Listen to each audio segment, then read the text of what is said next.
ജ്യോതിഷ ദിനാചരണം ഈ വരുന്ന 8/10/2024 ചൊവ്വാഴ്ച നളന്ദ ഓഡിറ്റോറിയത്തിൽ വെച്ചിട്ട് സംസ്ഥാന ചെയർമാൻ ടി.കെ. മുരളീധര പണിക്കർ ഉദ്ഘാടനത്തോടുകൂടി പൂജനീയ സ്വാമി വിവേകാനന്ദാമൃത ചൈതന്യ മുഖ്യ അതിഥിയായിട്ട് മുഹൂർത്തം എന്ന വിഷയത്തെ ആസ്പദമാക്കി ശ്രീ അമ്പലക്കോത്ത് വിജയരാഘവ പണിക്കരുടെ സെമിനാറോട് കൂടിയിട്ട് നടത്തപ്പെടുകയാണ്.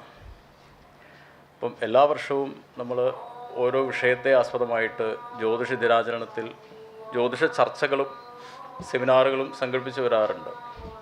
അപ്പം മുഹൂർത്തത്തിൻ്റെ പ്രാധാന്യം ആണ് ഈ വർഷത്തെ സെമിനാറായിട്ട് വിഷയം തിരഞ്ഞെടുത്തിരിക്കുന്നത്.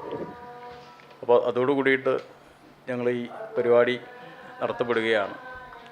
വിശേഷിച്ചിട്ട് നവരാത്രി കാലഘട്ടങ്ങളിൽ ഒരു ദിവസം നിശ്ചയിച്ചിട്ട് ആ ദിവസമാണ് നമ്മൾ ജ്യോതിഷ ദിനമായിട്ട് എല്ലാ വർഷവും കൊണ്ടാടാറുള്ളത്. 8/10/2024 ചൊവ്വാഴ്ചയാണ് ലോക ജ്യോതിഷ ദിനം ആചരിക്കുന്നത്.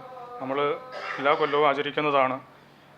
എന്ന് മുതലാണ് ജ്യോതിഷം ഉണ്ടായത് എന്ന് നോക്കുമ്പോൾ വേദാംഗമായതുകൊണ്ട് തന്നെ വേദാരംഭത്തിൽ തന്നെ ജ്യോതിഷം ഉണ്ടായി. അപ്പോൾ വേദങ്ങൾ എന്ന് ഉണ്ടായി എന്ന് ഒരു കൃത്യമായ ഒരു കാലനിർണയം സാധ്യമല്ല.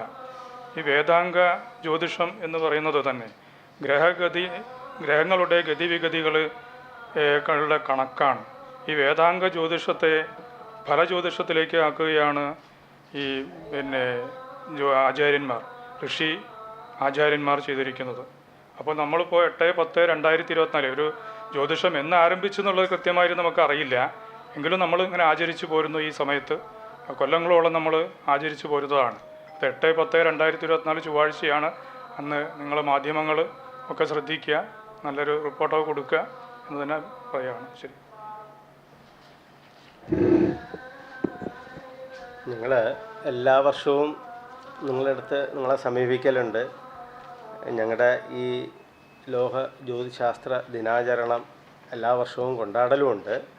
അപ്പോൾ നിങ്ങളുടെ മുമ്പിൽ വന്നിട്ട് ഓരോ വർഷവും ഞങ്ങൾ ഒരു കാര്യം പ്രധാന അവതാര വിഷയമായിട്ട് എടുക്കും. അപ്പോൾ അതിൻ്റെ ഒരു വിഷയം എന്ന് പറയുമ്പോൾ ഒന്ന് മുഹൂർത്ത ചിന്തയാണ്. അപ്പോൾ സാധാരണക്കാരെ മനുഷ്യരൊക്കെ തന്നെ പ്രായോഗികമായിട്ട് ചോദിക്കുന്നുണ്ട്, എൻ്റെ സമീപം എങ്ങനെ, എൻ്റെ ഇപ്പോഴത്തെ അവസ്ഥ എങ്ങനെ എന്നൊക്കെ ചോദിക്കുന്നത്. അത് കാലമാണ്, കാലനിർണയമാണ് ശരിക്കും മുഹൂർത്തം. അപ്പോൾ ആ മുഹൂർത്തം മാനവരാശിക്ക് ഏത് തരത്തിൽ ഉപകരിക്കുന്ന ഒരു മുഹൂർത്തമാണ്. ശുഭമുഹൂർത്തം എങ്ങനെ, അശുഭമുഹൂർത്തം എങ്ങനെ, ഇതിനെക്കുറിച്ച് വളരെ പ്രഗത്ഭനായിട്ടുള്ള അറിയപ്പെടുന്ന ഒരു വ്യക്തിയാണ് അമ്പലക്കോത്ത് വിജയരാഘവ പണിക്കർ. കേരളത്തിൽ ഉന്നതനായിട്ട് നിൽക്കുന്ന വ്യക്തിയാണ്. അപ്പോൾ അദ്ദേഹത്തിൻ്റെ സാന്നിധ്യത്തിൽ അദ്ദേഹത്തിന് അവതാരകനായിട്ട് നമ്മുടെ PSS സംസ്ഥാന വൈസ് ചെയർമാൻ ടി.കെ. മുരളീധര പണിക്കർ ഉദ്ഘാടന കർമ്മം നിർവഹിക്കുന്ന ആ സദസ്സിനെ പ്രൗഢഗംഭീരമാക്കുന്നതിലേക്ക് വേണ്ടി സർവ ജനങ്ങളിലേക്കും ഇതറിയിക്കുന്നതിലേക്ക് വേണ്ടി നിങ്ങളുടെ സഹായ സഹകരണങ്ങൾ ഞങ്ങൾ അഭ്യർത്ഥിച്ചുകൊള്ളുന്നു.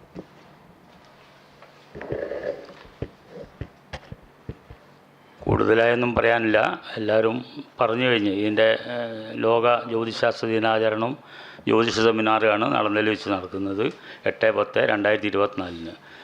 അമൃതാനന്ദ സാമ്രാധിപതി പൂജനീയ ആചാര്യസ്വാമി വിവേകാനന്ദാമൃതപുരി സ്വാമികളുടെ സാന്നിധ്യത്തിലാണ് ബെപ്പൂർ ടി.കെ. മുരളീധര പണിക്കർ ഉദ്ഘാടനം നിർവഹിക്കുന്നത്. അത് അമ്പലക്കോത്ത് വിജയരാഘവ പണിക്കരാണ് പ്രബന്ധം അവതരിപ്പിക്കുന്നത്. മുഹൂർത്ത ചിന്ത സംബന്ധിച്ചുള്ളതാണ്. അപ്പോൾ ഇത് എല്ലാവർക്കും ഇപ്പം നമ്മൾ കല്യാണത്തിനാണെങ്കിൽ എന്ത് പ്രശ്നത്തിനാണെങ്കിലും വീട്ടിൽ കൂടുതലാണെങ്കിൽ ഒക്കെ മുഹൂർത്തം നോക്കിയിട്ടാണ് ചെയ്യുന്നത് അധികം ആളുകളും. അപ്പോൾ അത് സംബന്ധിച്ചുള്ള ഒരു ചർച്ച മറ്റ് ജ്യോത്സ്യന്മാരും ആ ചർച്ചയിൽ പങ്കെടുക്കും. കോഴിക്കോട് ജില്ലയിലെ കുറച്ച് ജ്യോത്സ്യന്മാരൊക്കെ, പ്രമുഖരായ ജ്യോത്സ്യന്മാരൊക്കെ ഞങ്ങൾ ക്ഷണിച്ചിട്ടുണ്ട്, അവർ വരും. അപ്പോൾ അത് നിങ്ങളുടെയൊക്കെ സഹകരണം വളരെ അടിയന്തരമാണ്, അത്യാവശ്യമാണ്. അത്രയേ പറയാനുള്ളൂ. നിർത്തുന്നു. കൂടുതലായിട്ട് എന്തെങ്കിലും ചോദിക്കാനുണ്ടെങ്കിൽ ചോദിക്കാം. പ്രാവശ്യത്തെ നവരാത്രി നമുക്ക് തുടങ്ങിയിട്ടുണ്ട്. നവരാത്രി ആരംഭം നടന്നുകൊണ്ടിരിക്കുന്ന വേളയാണ്. അതിൽ പുസ്തക പൂജ എന്നുള്ളത് എല്ലാ പ്രാവശ്യവും നമ്മൾ ഇപ്പം പ്രത്യേകിച്ചിട്ട് കലണ്ടറിൽ വന്നിട്ടുള്ള വ്യത്യാസങ്ങളൊന്നുമില്ല. പക്ഷേ വ്യത്യാസമുള്ളത് ഇപ്പം പൂജ ഈ മൂകാംബിക ബേസ് ചെയ്തിട്ട് ചിന്തിക്കുന്ന ഒരുപാട് ആൾക്കാരുണ്ട്. അപ്പോൾ മൂകാംബികയിൽ പ്രാവശ്യം 12-ാം തീയതിയാണ് ദശമിയായിട്ട് കൊണ്ടാടുന്നത്. അവർ നിശ്ചയിച്ചത് അവർ ഔട്ട് ചെയ്തിട്ടുള്ളത്. പക്ഷേ നമ്മളുടെ സമ്പ്രദായ രീതിയിൽ പിന്നെ 13-ാം തീയതി കലണ്ടറിൽ കണ്ട ഡേറ്റിന് തന്നെ വിദ്യാരംഭം ചെയ്യാം. അന്ന് 8 നാഴിക ഉള്ളതുകൊണ്ട് രാവിലെ തന്നെ വിദ്യാരംഭത്തിന് സമയമുള്ളതുകൊണ്ട് 13-ാം തീയതി വിദ്യാരംഭം ചെയ്യാമെന്നുള്ളൊരു ഒരു മാറ്റമല്ലത്. 2 ദിവസം കൊണ്ടാടുന്നതിനെ കൊണ്ടുള്ളൊരു അതിലൊരു സംശയം വേണ്ടാന്ന് വിചാരിച്ചിട്ടാണത് പറയാൻ കാരണം. 13-ാം തീയതി 8 നാഴികളുള്ളതുകൊണ്ട് അന്ന് വിദ്യാരംഭം ചെയ്യാം എന്ന് ഇതിന് കൂടെ അറിയിക്കുകയാണ്.